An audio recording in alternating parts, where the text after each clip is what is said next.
Anyone who's seen me with my PS Vita, which was an age or two ago, has seen me play one of two things. Freedom Wars, which was my pre-Monster Hunter game, or Vanillaware action RPGs, which would be Muramasa or Odin Sphere, the remake. Well, three things if you count Guilty Gear, but that's a given. I'd play Guilty Gear on anything, maybe even a Fitbit if I could. Anyway, Vanillaware gave me the sort of action JRPG experience that just left me astounded when I first played it. Odin Sphere was exactly the reason I immediately jumped on the chance to play Muramasa, which is also a great fast-paced experience. Then, I heard about 13 Sentinels Aegis Rim. And you know, Mecha and Vanillaware, given their masterful execution of 2D graphics, I was excited, till I realized what the game was going to be like. Seeing that I wasn't really going to see the robots fighting to save the planet in great graphic detail turned me off. The fact that it very much looked like the downgraded version of Super Robot Wars also deterred me from trying this out. That just really didn't click with me. There are some games that are like this that I do like, but that's more of the exception rather than the rule. And then this game, 13 Sentinels, also had availability issues back then, so I just decided to pass on it. Now it's come to the Switch, so it looks like they're still very confident with it. I decided to give it a whirl. Now, to be clear, I was playing the PS4 version, where the Switch edition would have additional content. But hey, if the base product isn't any good, I doubt extra scenes would really change my mind. So, here we go. And from there, from that tiniest bite I took from the game, an hour of playing 13 Sentinels, I transformed. From a casual gamer who was expecting to be slightly entertained to the conspiracy meme guy from It's Always Sunny in Philadelphia. Before I knew it, it was 3 AM and I had to go to work in 4 hours. I've already finished the game and I'm thinking about buying the Switch version because I just want to have this game with me wherever I go. It's certainly not the typical game I would enjoy, but this has just brought me so much. Great artwork, great storytelling, great dialogue, voice acting, and, well, color me surprised, really engaging gameplay. Instead of trying to seamlessly synthesize their gameplay and their storytelling, they instead separate it cleanly so that you can just engage with whichever part you want at any point. I was surprised of how well this worked. And to top it all off, when the writing team approached George Kamitani to ask him, hey, how much sci-fi do you want to put into 13 Sentinels? All he said was yes. In my case, looks could be deceiving, but I have to agree, this is indeed the most ambitious project I've seen from Vanillaware. And it's all the more amazing that they succeeded. So if you want me to break it down further, stick around for the rest of the review. If you're already convinced and running to the shop, well, you're welcome. Let's do this together! That was awesome! You got them all in one. Vanillaware just has this way of making 2D sprites. It becomes the most beautiful thing you'll ever lay your eyes on.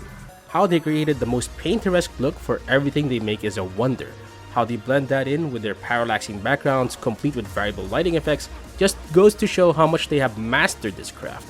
Their usual exaggerated proportions are toned down this time around to reflect a more down-to-earth look consistently through the game.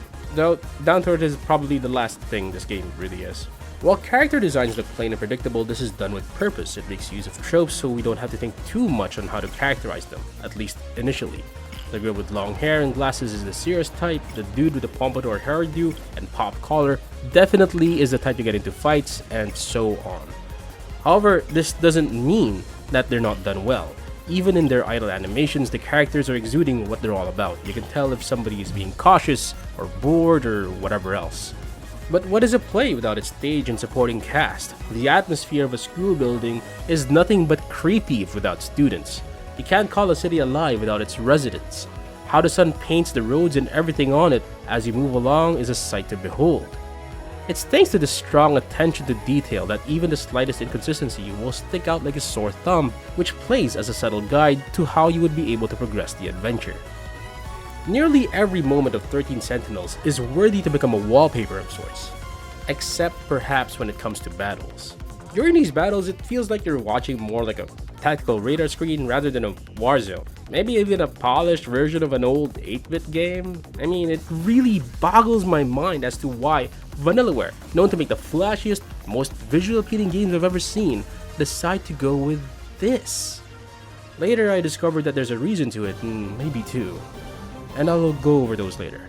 The music is also very interesting. It varies from these classic and easygoing BGMs during adventure sections to these techno-sounding fast-paced tracks when it's time to bust out the robots.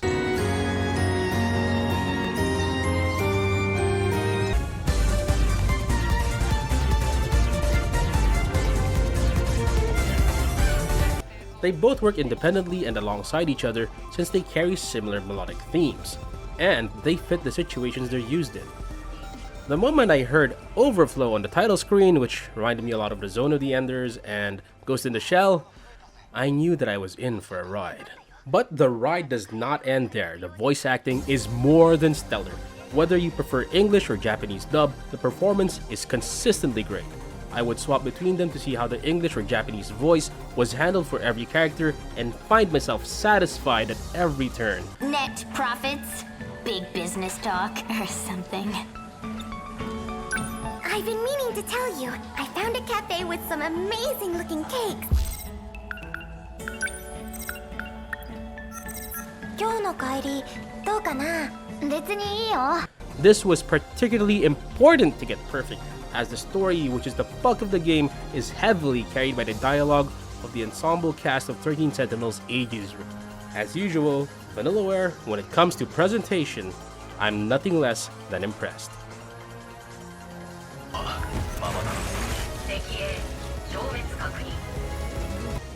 13 Sentinels has 3 major sections where you play through 2 of them.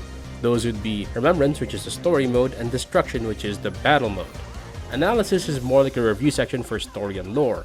Anyway, you'll be mostly playing through Adventure mode, where you play through the intertwining storylines of these pilots.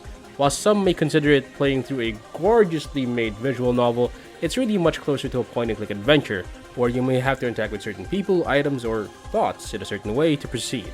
Sometimes there's a required sequence as well. Thankfully, the game also provides a route guide so you'll know how to get to unexplored routes to further explore the story. Some of them require to have certain keywords or situations set up, while others simply require you to just play through it again. 13 Sentinels Aegis Rim's combat has a lot more going on than it lets on, so while it looks really simplified, we'll have to sit down a bit to go over how it actually plays out. First of all, the combat is styled as a real-time strategy, where you control up to 6 units and they act once their turn is charged. Your main objective is to hold out for a time while defending a gate from invading kaiju. You win by either defending long enough or by wiping out enemies really quickly. Alternatively, you lose when the gate falls, or you lose even one of your pilots. Basically, it's a hero defense where you can't lose anyone. The 13 Sentinels are divided into 4 classes, where each of the pilots have semi-unique loadouts that you can upgrade and customize. What this means is that you can have one melee fighter that's good at dealing with oncoming attacks, and another fighter who jumps around and destroys things with a giant sword. These upgrades can vary between buying and strengthening armaments to improving the base stats of each Sentinel. You can also upgrade the gate that you are defending yourself, which functions similarly to a command center. It can strengthen or protect your allies a few times per battle, as well as unlock new capabilities and passives over time. All these come at the cost of meta chips, which is the currency you gain from defeating enemies and finishing story paths. Now, in typical RPG fashion, there will be types of enemies that can be best dealt with by certain weapons or sentinel types, so balancing your party around the information of the upcoming wave is important. On top of that, you'll have to consider the fatigue of each of your members, because when they reach their limit, they'll have to sit out one battle. Then, as your pilots gain levels, you'll discover that some of them have certain synergies with each other depending on their relationship, kind of like Valkyria Chronicles. I know this is a lot to take in, but being able to manage this without relying on resting lets you build your score multiplier as it increases per victory, giving you a good risk versus reward mechanic, as you'll be racking your brain to manage through battle after battle with the limited resources you have so that you can get more meta chips faster each time. When I found myself cornered because key pilots I needed weren't available, I'd backtrack to much easier waves and use as little as possible there so I can go back to that higher level wave with a refreshed lineup. But even without relying on this, to be able to play Wave 1 to the final battle seems completely viable. One might ask, hey, wouldn't it be tiring to play several rounds of RTS games in a row?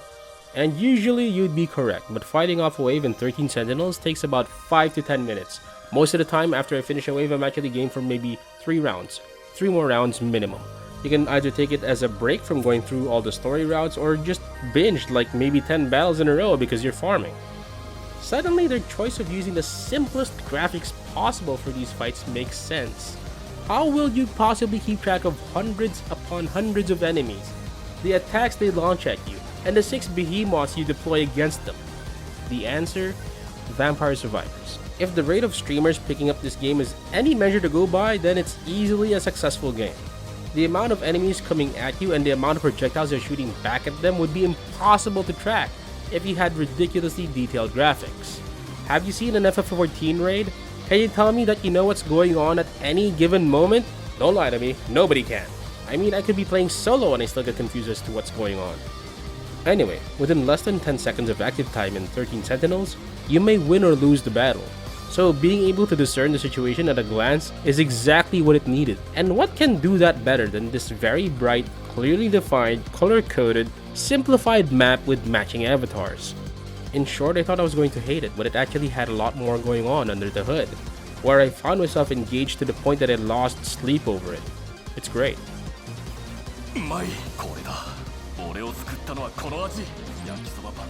Vanillaware has been the type of developer I know that would mix intertwining stories, and they certainly decided to take it several steps further with this title. If Odin Sphere had 5, here you have 13 storylines to follow. Where at first they all seem to be your typical character tropes, the writers decided to use these to help players quickly recognize what they're like. However, as you progress through their respective stories, you get to see other sides to them. Whether it makes you see them in a new light, find them endearing, or just plain funny, they all contribute to you having a connection with at least a few of them. And believe me, you will like some of them. They didn't go with this many characters for you to not have a favorite. But the characters aside, the story itself and how it's presented got me hooked within the first hour of play. You'll be going through a story segment within maybe 15 minutes, and each playthrough reveals a bit more about the characters and the world that they live in. Just as you think you're getting a handle of what the story is really gonna be, the drip feed of information is just potent enough to do another rug pull from under you and make you question what you thought you knew. You see, I've been the type of watcher that tends to figure out what the plot will be like within minutes of watching a movie or a show, particularly if it's an anime. So every time 13 Sentinels gave me a curveball and it would land squarely at my face, I wondered how I figured out the story wrong. It was great. This was the bulk of the experience. The story runs for maybe 20 plus hours, and once it got me wondering what I was going to learn next, it was hard for me to stop. Also, have you ever tried something called Chirashi Don? It's basically a sampler plate of a restaurant's sushi offerings, but as a rice bowl. It has everything you can expect out of the standard sushi menu. Salmon, mackerel, octopus, tuna, and more. And below that is the goodness of the sushi rice that helps balance out the flavors. Now, why did I bring up food all of a sudden? Why are you making us hungry, man, you might ask? Because that's kind of how I would describe 13 Sentinels as a story. It's a celebration of the science fiction genre. It tries to cram in as many callouts as it can to every big sci-fi scene or idea that I could imagine. As I go through each story, there'll be many points that's natively written into it that you might recognize from somewhere else. Off the top of my head, I'd name Hard Worlds, Terminator, E.T., Evangelion, Source Code. I mean, that's like 5 of what I can think of off the bat. It pays homage to all these great IPs by either including the themes they present or playing out an iconic scene with their own cast of characters. It's literally the Chirashi Don of sci-fi, and man, I ate that up.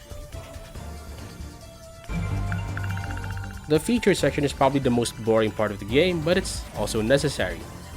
Basically, this is the analysis section, which functions more like a glossary of terms for the various elements of the game's story and lore. It also updates descriptions as you progress the story, so it's good to come back here when there's something you haven't quite figured out yet. On top of that, there's also the replay theater. That's actually on a timeline that can be a bit tricky to understand if you didn't follow where the lore was going, but if you're going to play the game normally, I doubt you're going to miss any scenes. It's pretty handy for reviewing scenes though, specifically for my favorite ones where they can finally call out their mechs. I'm sure somebody has uploaded these highlights to YouTube by now, but it's really different when you've gone through each of their stories, where it culminates into them calling out the robots so that they would fight. Interrupt this program to bring you an important emergency broadcast. In conclusion, I suppose I owe Vanillaware an apology. When I first saw their trailer, I seriously had my doubts if I would enjoy the game at all. It synergizes 2 genres I'm generally not interested in playing. A point-and-click adventure, and an RTS that reminds me strongly of Super Robot Wars. However, somehow they made me enjoy this. I was completely thrown off the trail several times thanks to how the story would throw in surprises at almost every turn, and the performance of the cast carried the mood easily through each scene. How I usually dread through going the slog of the time that you have to spend waiting for actions to finish on the RTS genre is completely solved by the fast-paced action that they set their battles at. On top of that, they created mechanics across battles that make me think harder and try to perform better on every situation I encounter. By refining their game modes separately, they were able to take each of them to the highest form they could accomplish. It was a wild ride to the very end. 13 Sentinels Aegis Rim is a game that only Vanillaware could make, and I recommend it to anyone who likes anime or sci-fi. But now, I'm a schoolgirl with a giant robot! Available on the PS4, the PS5, and recently on the Nintendo Switch.